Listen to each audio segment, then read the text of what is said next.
They said she had not spoken a word since the day her husband died. The Comanche chief had been a man of fire and storms, fierce in battle, revered in council, a voice that could still a room with a single word. When he fell to a settler's bullet on the northern plains, the woman he left behind walked home in silence and never raised her voice again. Her name was Atsae, woman who walks with wind, and now she walked only to the edge of the village each dawn, where the horizon burned gold and the earth still remembered his footsteps. She stood there barefoot and still until the sun rose high, then returned to the small cedar lodge they had built together, as if the world outside it no longer existed. People brought her food and left it at the door. No one stayed. Not because they did not care, but because grief like hers was sacred and dangerous, a thing that devoured anything too near. Even the white men who came to trade horses kept their distance, speaking in hushed tones when they passed her land. All except one. Eli Mercer had been watching her for weeks from the fence line of his ranch, which stretched along the riverbed 2 miles east of the village. He was a man carved from quiet, widowed young, no children, his days spent breaking mustangs and mending fences no one else bothered to ride out and see. But every morning when he rode past and saw her standing alone on that rise, something in his chest tightened. It wasn't pity, it was recognition. He knew what it meant to lose the person who carried your name on their breath. He knew the silence that followed. One evening, as the sky bled orange behind the hills, Eli rode past her land again, only this time he stopped. She was sitting by a dying fire, her shawl wrapped around her shoulders, the wind tangling her black hair into knots. He dismounted slowly, careful not to startle her, and removed his hat. "I don't mean to intrude," he said, his voice low, "but I figured no one should eat alone every night." She didn't answer, didn't even look at him, but she didn't rise and walk away either. He set a small bundle by the fire, cornbread, jerky, and a tin of black coffee, then turned to leave. As he mounted his horse, he heard the faintest sound, so soft he almost thought he imagined it, a single word in her language carried by the wind. Why? He didn't answer then. He just tipped his hat and rode home. But the question stayed with him, circling his thoughts like a hawk over the prairie. And for the first time in years, Eli Mercer found himself thinking about staying instead of riding on. The next morning, Atsae found the cornbread still warm when she unwrapped it. She didn't eat right away. She stared at it a long time, unsure whether taking it would mean betraying the silence she had built like a wall around her grief. In the end, hunger won. She ate slowly by the fire, eyes fixed on the horizon where the chief had fallen, and when the bread was gone, she whispered a prayer to the wind, not for herself, but for the man who had left it. Eli returned that evening, though he told himself he was just checking the fence line. A rancher's life left little room for foolishness, yet there he was with another bundle, smoked venison and dried apples, and another awkward greeting. "I brought too much," he lied. "Hate to see it go to waste." Again, she did not speak. But this time, she looked at him, just for a second, and in that glance was a storm of things unsaid, sorrow, suspicion, weariness, a thread of curiosity. He nodded once, left the food, and rode away. It became a rhythm. Every few days he'd stop by, leave something by the fire, and speak a few quiet words she never answered. Sometimes he'd talk about the weather, sometimes the mustang he was breaking, sometimes about his late wife, whose laughter he still heard in the barn at night. Atsae listened without meaning to. His voice was steady, like the heartbeat of the land, patient, unhurried, refusing to demand anything from her. One evening, when the wind was sharp and cold, Eli brought a heavy wool blanket. "Winter's coming early," he said, setting it near the doorway. "Figured you might need this." She stared at the folded cloth for a long time before lifting her eyes to his. "Why?" she whispered again, stronger this time, not to the wind but to him. Eli's throat tightened. He had rehearsed a dozen answers over the weeks, but none of them felt right now. "Because nobody should freeze alone," he said finally. Something shifted in her face, not forgiveness, not trust, but the faintest loosening of the grief that bound her. She didn't thank him, but when he turned to leave, her voice followed him. "Atsae," she said. He stopped. "That's my name. Eli turned back and met her gaze, the firelight catching in her eyes. Eli, he replied. It was a small thing, names traded across the space between them, but it felt like the first stone in a bridge neither of them had been ready to build. And for the first time in many seasons, the widow of the Comanche chief spoke her name aloud and did not feel alone. Days folded into weeks, and the strange ritual between them continued. Eli would arrive with supplies or a word or two about the cattle drive coming in from the south, and Atsai would listen from her fire. Some days she spoke, some days she didn't, but she no longer turned away. That small shift, the fact that she stayed, was enough for Eli to keep showing up. The villagers noticed, of course. They whispered when he rode by, their eyes cutting sharp as obsidian. The widow speaks to a white man. The rancher doesn't know his place, but neither of them cared. Grief had carved them both into something harder than gossip could reach. One afternoon, Eli found her near the riverbank gathering smooth stones into a woven basket. "What are those for?" he asked, swinging down from his horse. "A grave," she said quietly. "Not for his body. They never returned that. But a place where the wind can rest." Eli looked at the river and then at her, the way her fingers moved with careful reverence as she placed each stone into a circle. "Can I help?" She hesitated, then nodded once. Together they carried stones from the water, their hands brushing occasionally as they worked. She explained the meaning of each placement: east for the rising sun, west for the journey beyond, north for wisdom, south for love. Eli listened as if the words were scripture. When the last stone was laid, Atsai stood back and stared at the circle. "This is where I come to speak to him," she said. "Here, the wind still carries my voice." Eli removed his hat, his voice low and steady. "Then I'll speak here too, not to him, but to you." She turned to him slowly, her eyes searching. "What would you say?" He swallowed, unsure how to shape the truth into something small enough to fit into words.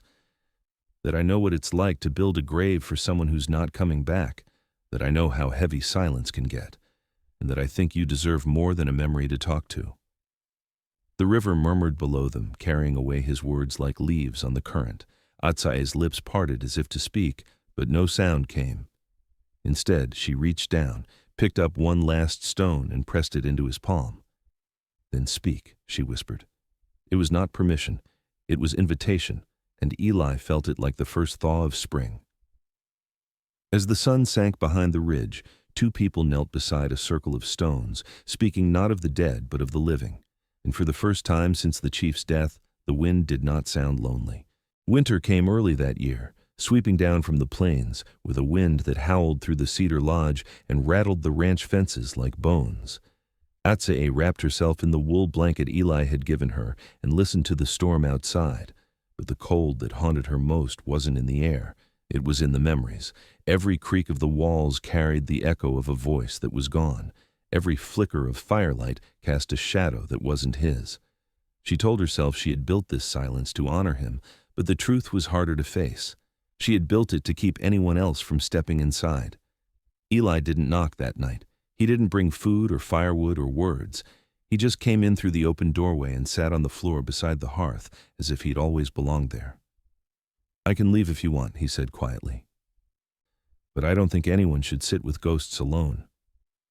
She stared at the flames for a long time before speaking. "He was not a kind man," she said finally. "But he was my husband. He was the name I carried, the one who stood beside me at council. When he was gone, I did not know who I was anymore." Eli nodded, eyes fixed on the fire. "I felt that too.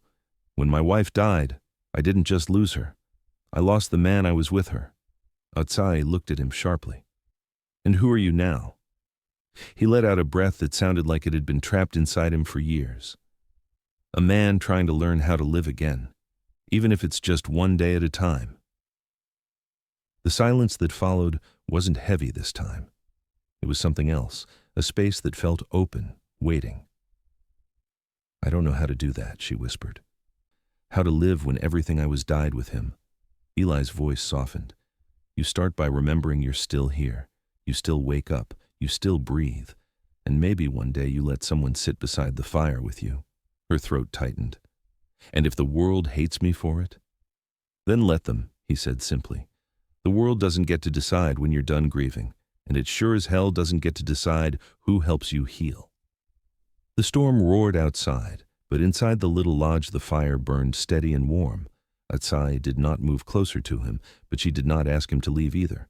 And in that small act, the first surrender to something other than memory. The ghosts seemed to lift just a little. For the first time since the chief's death, the fire wasn't only for the dead. It was for the living, too. By midwinter, the whole valley was talking. Word of the widow and the rancher had spread far beyond the village, carried by traders, whispered over campfires, twisted and retold until it no longer sounded like a story but a scandal. The chief's wife dishonors his memory. The white man defiles sacred blood. Some wounds are not meant to heal. Otzi heard every word, so did Eli. It followed them at the trading post, at the river, even in the silence of the night. Yet neither spoke of it. Instead, they built small routines that didn't ask for permission, splitting wood side by side, tending the fire, sharing a bowl of stew without naming what it meant. Still, the world refused to leave them in peace. One afternoon, as Eli was riding back from the southern pasture, 3 men intercepted him on the trail, young, angry, drunk on prejudice. "Stay away from her," one spat, stepping in front of his horse. "She's not yours to claim." Eli didn't reach for his gun. He didn't even raise his voice. "I'm not claiming anything," he said. "I'm just standing beside someone who deserves more than loneliness." "You think that makes you noble?" another sneered. "You're a fool, and she's a traitor." Eli's jaw tightened, but he kept his gaze steady. "You don't get to decide what she is." The men didn't expect calm. They expected a fight. And when they didn't get one, they left, though not without a final warning. "Next time we won't talk." Eli said nothing about it when he returned, but Atsai saw the dust on his coat, the tension in his shoulders. "They came, didn't they?" she asked quietly. "It doesn't matter," he replied. "Yes, it does," she said. "Because every time you stand next to me, you put yourself in their sights." "I know. And you still stay." "I still stay." She looked at him for a long time then, the fire casting a golden glow over his weathered face. "You are a foolish man, Eli Mercer." "Maybe," he said, a small smile tugging at his mouth, "but I've spent too many years on the right side of a line that kept me lonely. I'd rather be a fool on the wrong side with you." The wind outside howled like a warning, but neither of them moved. They didn't touch. They didn't speak. But something shifted quietly between them, a shared defiance, a choice made without ceremony. And in that silence, they both understood. They had already crossed the line the world drew, and there would be no going back. Snow blanketed the plains in silence, softening the harsh edges of the land and muting the sounds of the world. Inside the small cedar lodge, time seemed to slow. The routines that had begun as necessity now carried the comfort of ritual. A shared bowl of stew, the scraping of boots by the door, the soft murmur of 2 lives beginning to fit together without either of them naming it. It was on one such night, when the fire burned low and the wind had stilled, that Atsai asked the question that had been circling her heart for weeks. "Do you speak my name when I am not here?" Eli looked up from the saddle he was mending, surprised by the softness in her voice. "I do," he said. "I speak it when the sun rises and when it sets. I speak it when the wind changes." She studied him for a long moment. "Do you know what it means?" "Wind that walks." "Not just wind," she said. "A wind that cannot be caged." She shifted closer to the fire, her gaze distant. "The first name my husband called me was wife. The second was mother. But when he spoke my true name, it was only when we were alone. It was a name he could never own." Eli's hands stilled over the leather. "And me?" he asked gently. "What do you call me?" "The man who does not leave," she said without hesitation. He swallowed hard. "That's not a name." "It is now." Silence settled between them, deep and steady as the snow outside. Names, she had learned, were more than words. They were the stories people believed about you. Once, hers had been chief's widow. Then it became traitor. But now, as the firelight danced across the walls and Eli's presence filled the empty spaces of her life, she wondered if she could be something else entirely, "Do you ever think of leaving?" she asked. Eli shook his head. "I've lived a whole life running from things that scared me. You're the first thing I've run toward." Her breath caught, but she said nothing. Instead, she reached across the space between them and traced a scar on his hand, the one he'd earned breaking a Mustang years ago. "Then I give you a name, too," she whispered. "Tsapa, the one who stays." It was the first time she had spoken a Comanche name for someone not of her blood, and for Eli, it was the first time a word had ever felt like home. Outside, the snow continued to fall, burying old tracks beneath a clean, unbroken sheet of white. Inside, two people who had once been defined by loss began to rewrite the story of who they were, one name at a time. By the time the first thaw began, the little cedar lodge had become more than a refuge. It had become a place where two wounded lives began to breathe again. The walls smelled of stew and smoke instead of silence. The hearth was no longer a shrine to the dead, but a gathering point for the living. And though neither Atsai nor Eli spoke the word aloud, the air was beginning to feel like home. It started with small changes. Eli built a corral near the river, repairing an old gate so her late husband's horses could roam close without straying. Atsai planted sage and corn near the doorway, humming the songs her grandmother had sung in spring. Together, they rebuilt the broken fence on the south ridge, she driving stakes, he hauling rails, and when the work was done, they sat shoulder to shoulder on the porch, watching the red horizon swallow the sun. "It's strange," Atsai murmured one evening, her voice soft as the wind. "This place used to feel like a grave. Now it feels like a beginning." Eli nodded, eyes fixed on the distance. "Home isn't where you start," he said. "It's where you decide to stop running." She turned to him, studying his profile in the firelight. "And have you stopped?" He smiled faintly. "I think I started stopping the day you said my name." Atsai looked down at her hands, tracing the scars that time had left there. "I've built homes before," she said, "but always for someone else, for a husband, for a child, for a tribe, never for myself." Eli's voice was steady. "Then build this one for you, and if there's space left, I'll stay." The words were simple, but they burrowed deep. For so long, she had believed that to build a life again was to betray what came before. But now she saw it differently. It wasn't betrayal, it was survival. It was honoring the past by refusing to be buried with it. Later that night, as the wind howled and the fire roared, Atsai placed her husband's old war lance above the doorway, not as a weapon, not as a memory, but as a symbol that this place, once forged by grief, now stood for peace. "This is my home," she whispered. "And you?" Eli reached out, his rough hand brushing hers. "This is mine too." And for the first time since the bullet tore her world apart, Atsai felt the weight of widowhood lift from her shoulders. The ghosts had not vanished, and they never would, but they no longer ruled the space inside her chest. In their place was something quieter, stronger, and far more enduring. A thing called home. Spring came with thunderclouds on the horizon, and with them, something darker than rain. Atsai was tending the small garden near the doorway when she saw the riders approach, 6 of them flying the old war colors of her husband's band. The man at their head wore an eagle feather in his braid and a carved bone necklace heavy with authority. His name was Ketan, her husband's cousin, and he had once stood beside them in council. Now, his eyes held no kinship. "Atsai," he said, dismounting with practiced grace, "we come to bring you home." "I am home," she answered calmly, though her heartbeat had begun to race. "This is not your place," he said, his voice cutting through the spring air. "You are the widow of a chief. You dishonor his spirit by living with the man who killed our people." Eli stepped onto the porch, his rifle slung over one shoulder but his hands empty. "I've killed no one," he said, "and I don't aim to." "It does not matter," Ketan spat. "You are white, that's enough." The others nodded, murmurs of agreement rippling through them. "Atsai, you will come back with us and mourn properly. You will be given a new name, a new husband, and a place among your people again." She felt the weight of their eyes on her, eyes that once had watched her carry water, birth children, lead prayers. "And if I refuse?" she asked. Ketan's expression hardened. Then we will strip you of your name. You will no longer be counted among us. Silence fell like a blade between them.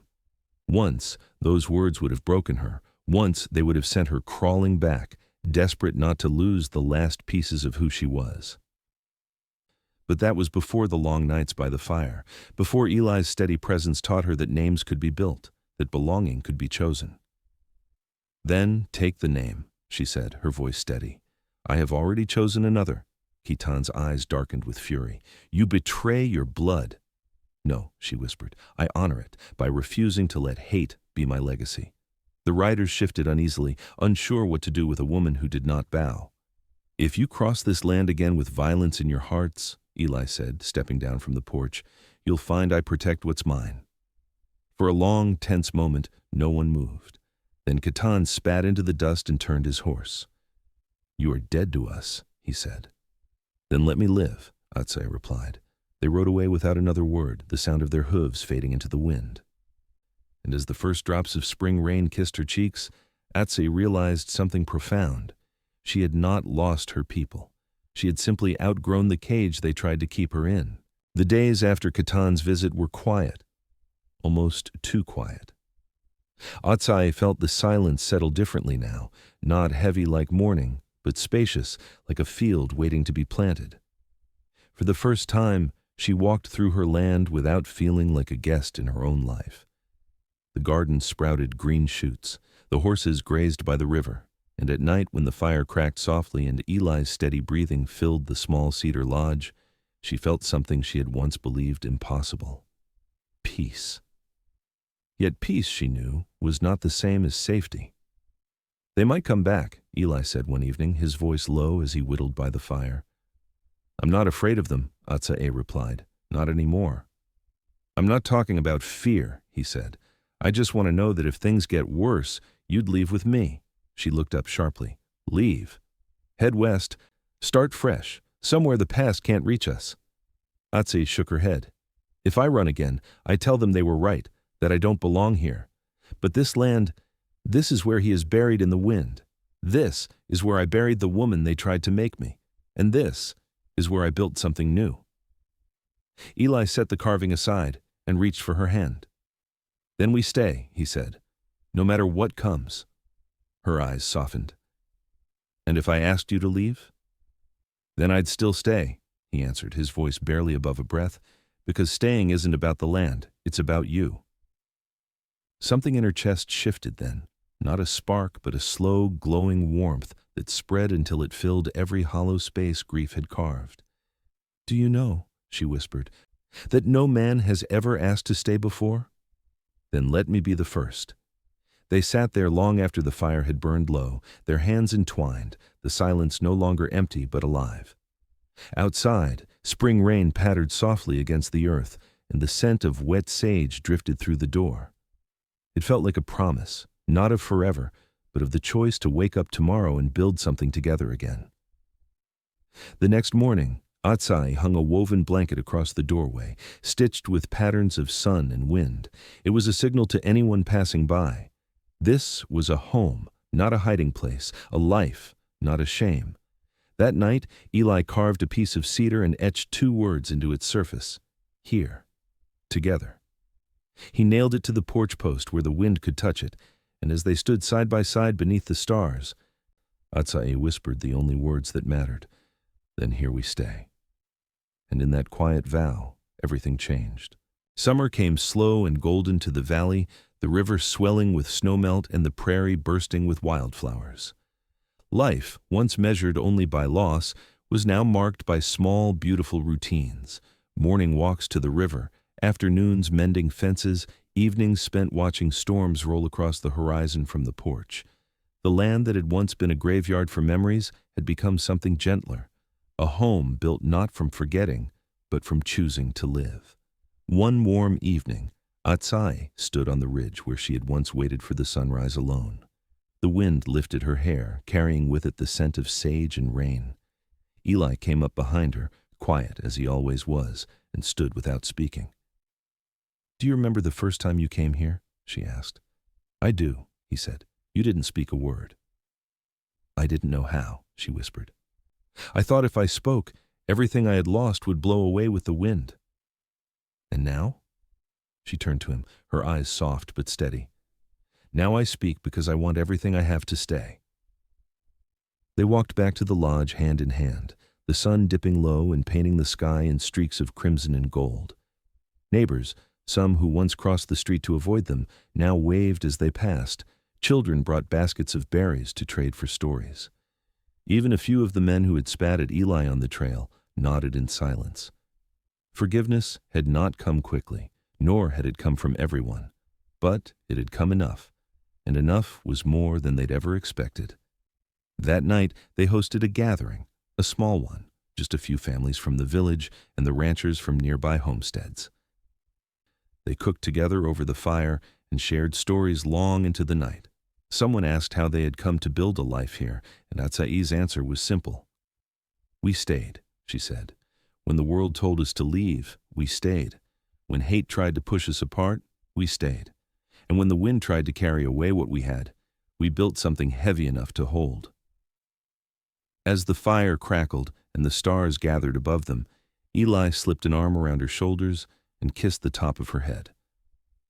I reckon staying's the bravest thing I've ever done, he murmured. Then let it be the thing we do every day, she replied. And so they did, not with promises carved in stone, but with the quiet, deliberate choice to remain. On that land where love had once seemed impossible, they built a life that would endure. And the wind that had once carried only grief now carried laughter, whispered prayers, and a name for the place they had created together. Stay. Please like, share, and subscribe for more unforgettable Western tales here on Redemption West. Would you have had the courage to stay when the whole world told you to leave? Tell us in the comments.